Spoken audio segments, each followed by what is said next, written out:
Hello বন্ধুরা, আজকে ইলিশ মাছ রান্না করছিলাম। তো কচুচড়া দিয়ে ইলিশ মাছ তো অনেক মজা। আপনারা কে কে পছন্দ করেন?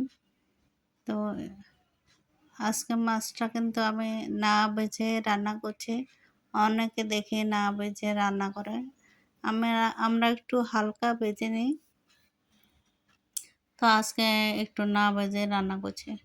কড়াইতে প্রথমে কালো জিরা ফোড়ন দিয়েছি, তারপর কচুর ছড়া দিয়ে দিলাম। এখানে লবণ, হলুদ, নুন, লঙ্কা, তারপর আদা বাটা, ধনে জিরে গুঁড়ো সব দিয়ে কষিয়ে নেব।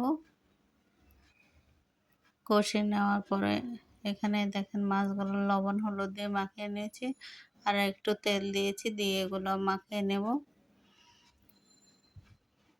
তো মাছের মাথাগুলো আলাদাই রান্না করব কচুর শাক দিয়ে, মাছগুলো শুধু রান্না করব এখন এটা দিয়ে।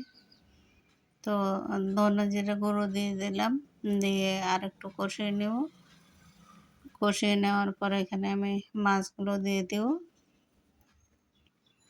আপনারা কে কে কাঁচা রান্না করেন ইলিশ মাছ জানাবেন, আর কে কে ভাজি করে রান্না করেন। আমরা অবশ্য সবসময় ভাজি করে রান্না করে হালকা ভেজে নিই। তা আজকে একটু কাঁচাই দিয়ে দিলাম, দেখি কেমন লাগে, কিন্তু খারাপ লাগেনি, ভালোই লেগেছে। দেখেন একটু কষিয়ে নেব মাছগুলো, তারপর ঝোল দিয়ে দেব।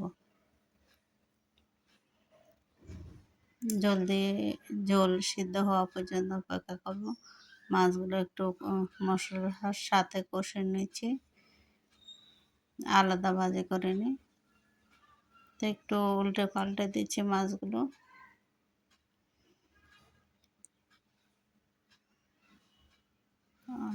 কিছুক্ষণ পরেই আমি ঝোল দিয়ে দিচ্ছি, তারপর ঢেকে রাখবো। সিদ্ধ হওয়া পর্যন্ত অপেক্ষা করব। সিদ্ধ হয়ে ঝোল কমে আসলে নামিয়ে ফেলবো। এবার ঢেকে রাখবো কিছুক্ষণ। তো এখন হয়ে গেছে আমার মাছ রান্না।